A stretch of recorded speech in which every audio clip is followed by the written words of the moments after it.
भारतीय IT stocks में जो ये लाल निशान दिख रहे हैं, वो बाजार की कोई मामूली हलचल नहीं है। नहीं, ये एक बहुत गहरी, एक स्ट्रक्चरल बीमारी का लक्षण है, जो हमारे सबसे ज़रूरी उद्योगों में से एक के दिल को खतरे में डाल रहा है। और अगर जल्दी एक्शन नहीं लिया गया, तो लाखों नौकरियों का भविष्य दांव पर लग सकता है। इस विश्लेषण में हम ठीक इसी बात की जांच करेंगे कि हमारे पॉलिसी मेकर्स के लिए एक अर्जेंट वेकअप कॉल क्यों है। अच्छा, तो इस चुनौती को समझने के लिए हम इसे परत दर परत खोलेंगे। सबसे पहले देखेंगे कि संकट की असली वजह क्या है, फिर ये समझेंगे कि हमारा जो पुराना सक्सेस मॉडल था, वो क्यों टूट चुका है। फिर एआई और ग्लोबल कैपेबिलिटी सेंटर्स की जो दोहरी मार पड़ रही है, उसका एनालिसिस करेंगे और आखिर में खुद से पूछेंगे, भारत कौन सा रास्ता चुनेगा। देखिए, सबसे पहले तो हमें एक बहुत खतरनाक भ्रम से बाहर निकलना होगा। ये कोई टेम्पररी मार्केट का उतार चढ़ाव नहीं है जो अपने आप ठीक हो जाएगा। बिल्कुल नहीं। ये एक टेक्टोनिक शिफ्ट है। खेल के नियम हमेशा के लिए बदल गए हैं और अब जो फैसले लिए जाएंगे वही आने वाले दशकों के लिए भारतीय आईटी का भविष्य तय करेंगे। ठीक यही इस स्लाइड पर बताई गई सबसे ज़रूरी बात है। मार्केट सिर्फ खराब तिमाही नतीजों की सज़ा नहीं दे रहा, वो असल में भविष्य में झांक कर कह रहा है, तुम्हारा पुराना बिजनेस मॉडल अब नहीं चलेगा। हम इस समय एक बहुत गहरे री-इवैल्यूएशन के दौर से गुजर रहे हैं कि इस नए टेक युग में एक भारतीय आईटी कंपनी की वैल्यू है क्या। जरा सोचिए, जब इन्फोसिस जैसी दिग्गज कंपनियां जो कभी डबल डिजिट ग्रोथ की आदी थीं, अचानक 0 से 5% के बीच का अनुमान लगाती हैं, तो समझिए खतरे की सारी घंटियां बज रही हैं। ये जो ऐतिहासिक रूप से कम आंकड़े हैं ना, ये सिर्फ एक क्वार्टर की बुरी खबर नहीं है।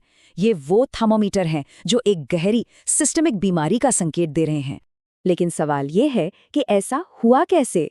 वो मॉडल जिसने भारत को एक ग्लोबल आईटी सुपर पावर बनाया, वो आज इसकी सबसे बड़ी लायबिलिटी कैसे बन गया? चलिए इस कामयाब रहे मॉडल की नींव को समझते हैं, जिसमें आज दरारें साफ दिखाई दे रही हैं।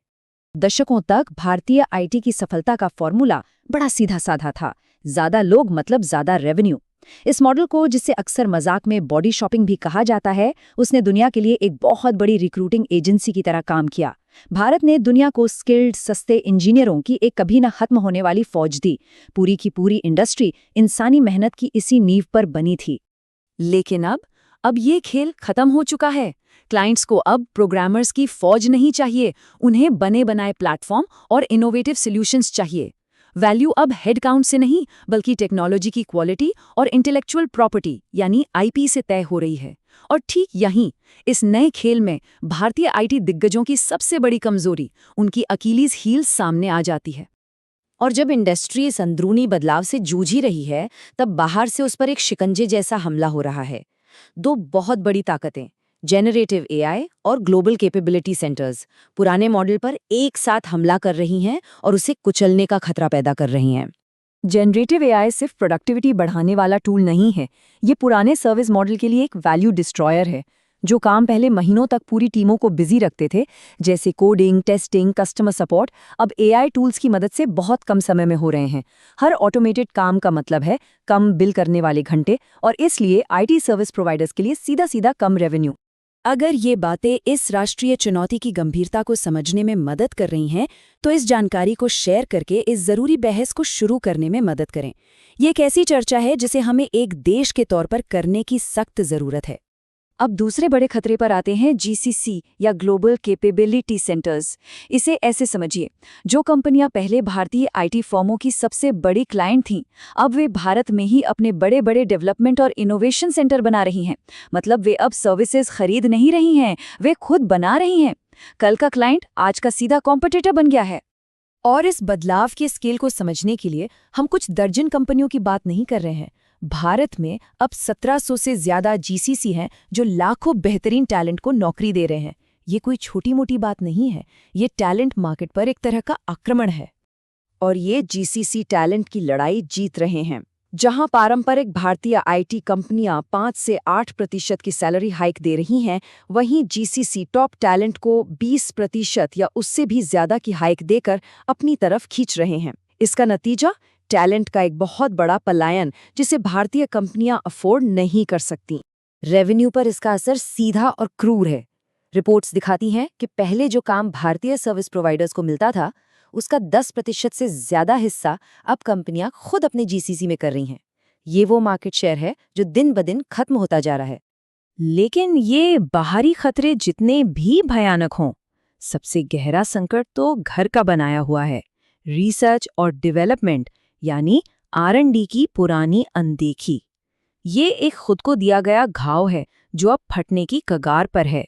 आंकड़े एक शर्मनाक तस्वीर पेश करते हैं। भारत अपनी जीडीपी का सिर्फ 0.64% R&D में इन्वेस्ट करता है। ग्लोबल एवरेज लगभग 3% है। हमारा कॉम्पिटिटर चीन 2.8% इन्वेस्ट करता है। हम सिर्फ पीछे नहीं हैं, हमें इनोवेशन की ग्लोबल रेस में बुरी तरह पछाड़ा जा रहा है। ये जो शॉर्ट टर्म सोच है ना, ये कॉर्पोरेट लेवल पर भी दिखती है। टीसीएस का उदाहरण लेते हैं। 46,000 करोड़ रुपए के फ्री कैश फ्लो में से हैरान करने वाली बात यह है कि 98% हिस्सा शेयर होल्डर्स को डिविडेंड के रूप में दे दिया गया। भविष्य के लिए, R&D के लिए 1% से भी कम बचा। यहाँ भविष्य को शॉर्ट टर्म मुनाफे के लिए कुर्बान किया जा रहा है। ग्लोबल कंपटीशन से तुलना करने पर यह समस्या और भी साफ हो जाती है।